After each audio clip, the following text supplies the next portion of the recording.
Movie के last part में मैल और बेन ने उमा को ओरेगन से जाने पे मजबूर कर दिया था। साथ ही बेन ने डिसाइड किया था कि वो आइलैंड से और बच्चों को ओरेगन आने का मौका देगा ताकि उन्हें भी मैल, ईवी, जे और कार्लोस की तरह अपने अंदर की अच्छाई को बाहर लाके नॉर्मल बच्चों की तरह रहने का मौका मिल सके। मूवी का स्टार्ट लॉस्ट आइलैंड से ही होता है, जहाँ मैल, ईवी, जे और कार्लोस अब अपने बाद और 4 बच्चों को लेने जाते हैं ताकि वो ओरेगन में आके एक न्यू और बेटर लाइफ स्टार्ट कर सकें। इसके लिए वो सिंड्रेला की लेडी ट्रीमेन की ग्रैंड डॉटर डिजी को सिलेक्ट करते हैं। The princess and the frog के डॉक्टर फसीलिया की डॉटर सीलिया और पीटर पैन के मिस्टर स्मी के ट्विन सन्स स्क्वीकी और स्क्वर्मी को सिलेक्ट करते हैं। मैल को अभी भी डर होता है कि उमा वापस आके इन पे अटैक कर सकती है। बेन उसे समझाता है कि उसे इतनी फिक्र करने की जरूरत नहीं है, उसने सिक्योरिटी बढ़ा दी है और अगर उमा ने दोबारा अटैक करने की कोशिश की तो वो संभाल लेगा। इसके बाद बेन सबके सामने मैल को शादी के लिए प्रपोज करता है और मैल हाँ कर देती है। ये सब देख के ऑड्री और उसकी ग्रैंडमदर बहुत जेलस हो जाती हैं, क्योंकि उनकी हमेशा से यही कोशिश थी कि ऑड्री ही बेन की क्वीन बने। लेकिन मैल के आने के बाद सब बदल गया। सब बेन और मैल के लिए बहुत खुश होते हैं। बेल और बीस्ट भी बहुत अच्छे से मैल को फैमिली में वेलकम करते हैं, पर ऑड्री मैल को बहुत बातें सुना के वहाँ से चली जाती है। बेन, मैल और मैल के फ्रेंड्स लॉस्ट आइलैंड पे चुने हुए 4 बच्चों को लेने जाते हैं, जहाँ से वापसी पे हेडीज, जो कि अंडरवर्ल्ड का गॉड है, बैरियर से बाहर आने की ट्राई करता है। मैल ड्रैगन में चेंज होके उससे फाइट करने की कोशिश करती है, पर हेडीज का एम्बर इतना पावरफुल होता है कि मैल के लिए भी उसे रोकना मुश्किल हो रहा होता है। पर फिर वो बहुत हिम्मत करते हुए उसे वापस बैरियर के अंदर भेज ही देती है। इसके बाद ये सब वापस ओरेगन के लिए निकल जाते हैं। सीन्स ऑड्री पे शिफ्ट होते हैं, जो डिसहार्ट हुई अपने रूम में बैठी सोच रही होती है कि उसने अपनी सारी लाइफ सिर्फ अच्छे काम किए, सब रूल्स फॉलो किए, बस इस एक विश के लिए कि वो बड़ी होके बहन की क्वीन बनेगी। और जब वो टाइम आया तो मैल ने उसकी जगह ले ली। इस सब की वजह से ऑड्री गुस्से में आ जाती है और सबसे बदला लेने का फैसला करती है। वो म्यूजियम में जाके क्वीन का क्राउन और मेलेफिसेंट का सेप्टर चोरी कर लेती है। बेल, बीस्ट और गॉड मदर मैल और बेन से कहते हैं कि ऐसे बार बार बैरियर खोल के वो लोग सिर्फ और सिर्फ ओरेगन के लोगों को खतरे में डाल रहे हैं। पहले मेलेफिसेंट, फिर उमा और अब हेडीज। ऐसा ही चलता रहा तो ओरेगन के लोगों के दिल में डर बैठ जाएगा और वो अपने किंग और क्वीन पे ट्रस्ट नहीं करेंगे। अभी ये बातें चल ही रही होती हैं कि इन्हें म्यूजियम से क्राउन और सेप्टर चोरी होने की न्यूज मिल जाती है। उन्हें लगता है कि ये सब करने वाली उमा है। किसी का दूर दूर तक शक ऑड्री पे नहीं जाता है। इस सब की वजह से मेल डिसाइड करती है कि अब वो बैरियर को कभी नहीं खोलेंगे और मजीद कोई बच्चा भी यहाँ नहीं आएगा। उसके इस फैसले से बेल, बीस्ट और गॉड मदर तो बहुत खुश होते हैं, पर बेन थोड़ा अपसेट हो जाता है। पर वो बेन को समझाती है कि ओरेगन की सेफ्टी के लिए उन्हें ये स्टेप लेना होगा। मेल जब ईवी से मिलके उसे बताती है कि वो लोग बैरियर को हमेशा के लिए क्लोज करने का सोच रहे हैं, तो ईवी बहुत अपसेट हो जाती है। ये देख मेल उसे बताती ही नहीं है कि ये उसका फैसला है। ईवी को लगता है कि मेल इस फैसले के खिलाफ आवाज उठाएगी, इसलिए वो मेल से कहती है वो बहुत खुश है कि मेल उनकी क्वीन बनने वाली है। अब एटलीस्ट वो आइलैंड के बच्चों के लिए आवाज तो उठाएगी। मेल बस चुप करके ये बातें सुनती रहती है। इसके बाद वो सब जेन की बर्थडे की तैयारी करने लग जाते हैं। मेल जब बर्थडे पार्टी के लिए तैयार होके घर से बाहर निकलती है तो वहाँ ऑड्री आ जाती है, जो मेल को एक ओल्ड लेडी में चेंज कर देती है और कहती है कि वो अपने साथ हुई हर नाइंसाफी का बदला लेगी।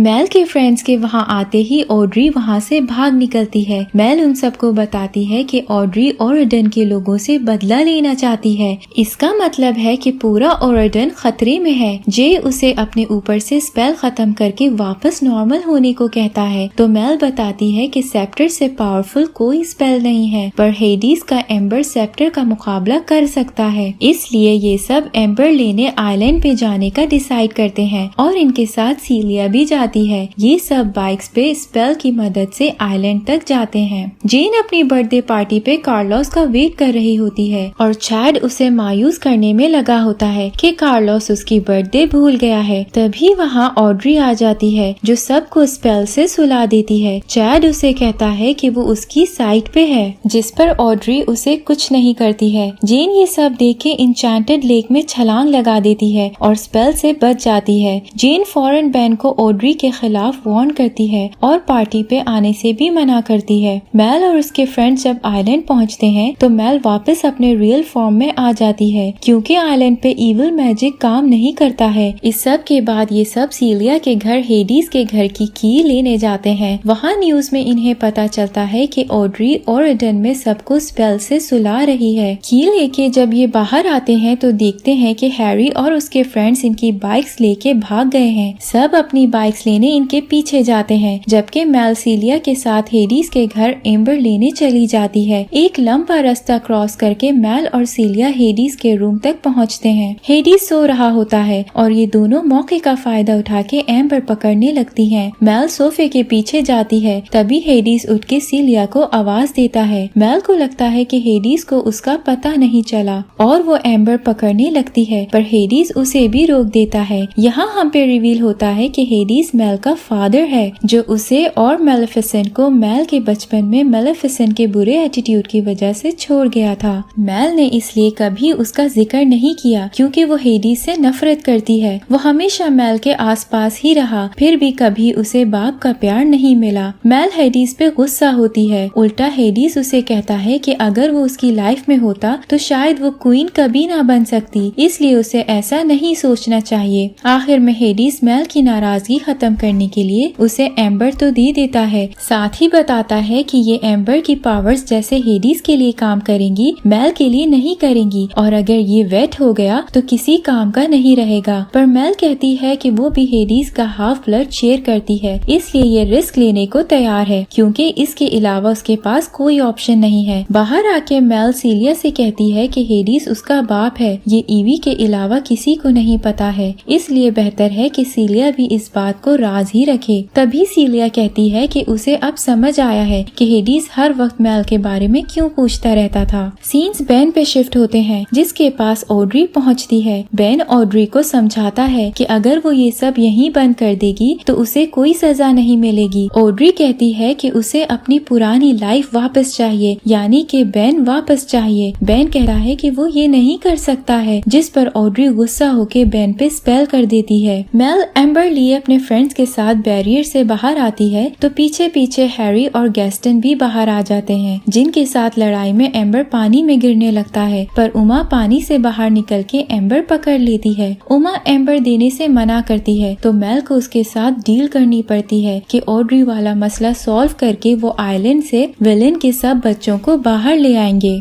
अब उमा की टीम और मेल की टीम साथ मिलके इस मसले को हल करने का डिसाइड करते हैं, पर उमा अभी भी एम्बर मेल को नहीं देती है। ओरेडन पहुंच के ये लोग देखते हैं कि ऑड्री ने आधे लोगों को सुला दिया है जबकि बाकियों को स्टोन बना दिया है। ऑड्री को ढूंढने कैसल के अंदर जाते हैं क्योंकि इन्हें लगता है कि वो अपना नेक्स्ट टारगेट बेन को बनाएगी। यहाँ सेप्टर की मदद से ऑड्री इन सब पे नजर रख के बैठी होती है। कैसल पहुँच के इन्हें बेन तो नहीं मिलता है। फिर ये सब एक हॉल में पहुँचते हैं जहाँ मेल और उमा की फिर से बहस शुरू हो जाती है। तभी अचानक इन सब पे ऑड्री के भेजे हुए सोल्जर्स अटैक कर देते हैं। सब विलेंस एक टीम बन के उन सोल्जर्स से फाइट करना स्टार्ट हो जाते हैं। एक बहुत ही लंबी फाइट होती है। उमा और मेल की टीम अलग अलग नहीं बल्कि एक होके उनसे फाइट करती है, एक दूसरे को जहाँ जरूरत हो प्रोटेक्ट भी करती है। जिसके बाद मेल स्पेल करके सोल्जर्स को अपने काबू में कर लेती है। ये सब उन सोल्जर्स को अपने इशारों पे नचाते हैं और फिर आखिर में हरा देते हैं। इसके बाद ईवी इन्हें समझाने की ट्राई करती है कि इन्हें अपनी लड़ाइयों को साइड पे रख के एक टीम की तरह फाइट करनी चाहिए। आइलैंड पे तो ये सब अच्छे दोस्त थे, तो अब क्या हो गया है? पर मेल और उमा अपने एटीट्यूड की वजह से ईवी की बातों को इग्नोर कर देती हैं और फिर दोस्ती नहीं करती हैं। मेल लड़कों को बेन को ढूंढने भेज देती हैं, जबकि लड़कियों के साथ ऑड्री के रूम में चली जाती हैं कि शायद उन्हें वहाँ कोई क्लू मिल सके। ऑड्री के रूम में उन्हें उसकी डायरी मिलती है जिससे इन्हें पता चलता है कि वो अक्सर फेयरी कॉटेज में जाती है जहाँ उसकी मदर को फेयरीज ने मेलेफिसेंट से बचाने के लिए छुपाया था। अब बस इन्हें ऑड्री तक पहुँचने के लिए कॉटेज को ढूंढना है क्योंकि इन्हें यकीन होता है कि वो वहीं मिलेगी। दूसरी तरफ सब बॉयज बेन को ढूंढने वुड्स में जाते हैं। वहाँ गैस्टन तो जे और कार्लोस के साथ दोस्ती कर लेता है। मेल, ईवी, उमा और सीलिया जब ईवी के घर पहुँचते हैं तो वहाँ डग को भी सोया हुआ पाते हैं। ईवी उसे उठाने की कोशिश करती है पर वो नहीं उठता। तभी उमा कहती है कि ट्रू लव किस तो कुछ भी कर सकती है। अगर तुम डग से सच्चा प्यार करती हो तो उसे किस करके उठा दो। पहले तो ईवी सोच में पड़ जाती है क्योंकि उसने और डग ने अभी तक एक दूसरे से सही तरह से प्यार का इजहार नहीं किया होता, पर फिर बहुत सोचने के बाद वो फाइनली उसे किस कर देती है और हमेशा की तरह ट्रू लव किस काम कर जाती है और डग होश में आ जाता है। वुड्स में लड़कों को बेन भी मिल जाता है जिसे ऑड्री ने स्पेल करके बीस्ट में बदल दिया था। बेन किसी बीस्ट की तरह गुस्से में इन पे अटैक करने की भी कोशिश करता है। तभी ये सब देखते हैं कि बेन जख्मी भी है। कार्लोस एनिमल्स के साथ अच्छा होने की वजह से आगे बढ़ के बेन के साथ दोस्ती करने की कोशिश करता है और वो कामयाब भी हो जाता है, जिसके बाद वो बेन के हाथ से ट्री का पीस निकाल देता है। जेन वहाँ आके इंचेंटेड लेक का पानी बेन पे डालती है जिस पर बेन हाफ इंसान बन जाता है, जबकि अभी भी उसके बाल और दांत बीस्ट की तरह के होते हैं। हैरी भी इन सब से दोस्ती कर लेता है और ये सब बेन को लेके ईवी के घर के लिए निकल जाते हैं। यहाँ मेल भी आगे बढ़ के उमा के साथ अपने मसले सॉल्व करके दोस्ती करने की ट्राई करने में लग जाती है। ऑड्री को ये सब देख के अच्छा नहीं लगता है। चैड जब ऑड्री को इतना ईविल होते देखता है तो डर के उसे समझाने की ट्राई करता है, जिस पर ऑड्री उसे रूम में बंद करके वहाँ से चली जाती है। मेल और उमा दोस्ती करके साथ बैठी केक खा रही होती हैं। तभी ऑड्री सारे घर के डोर्स और विंडोज पे लकड़ी लगा देती है ताकि वो बाहर ना निकल सके। मेल इस स्पेल को खत्म करने की कोशिश करती है पर कुछ नहीं होता है। ये देख उमा उसके साथ मिलके स्पेल करती है और उन दोनों की पावर्स मिलके ज्यादा हो जाती हैं और ऑड्री का स्पेल टूट जाता है। इसके बाद उमा मेल को उसका एम्बर भी वापस कर देती है। बेन भी बाकी सबके साथ वहाँ पहुँच जाता है। बेन बताता है कि कॉटेज का फेरी गॉड मदर को पता होगा पर कोई नहीं जानता है कि वो कहाँ है। कार्लोस जेन को उसकी बर्थडे का गिफ्ट देता है। जेन डग और गैस्टन के साथ गॉड मदर को ढूंढने चली जाती है, जबकि ये सब मिलके कॉटेज को ढूंढने निकल जाते हैं। वहाँ इन्हें ऑड्री तो नहीं मिलती है पर चैड बहुत डरी हुई हालत में मिलता है। कॉटेज से बाहर निकल के मेल इन सब पे रिवील करती है कि उसने झूठा प्रॉमिस किया था कि वो आइलैंड से सब विलन के बच्चों को वापस लेके आएगी। उल्टा बैरियर को हमेशा के लिए बंद करने का फैसला भी उसी का था।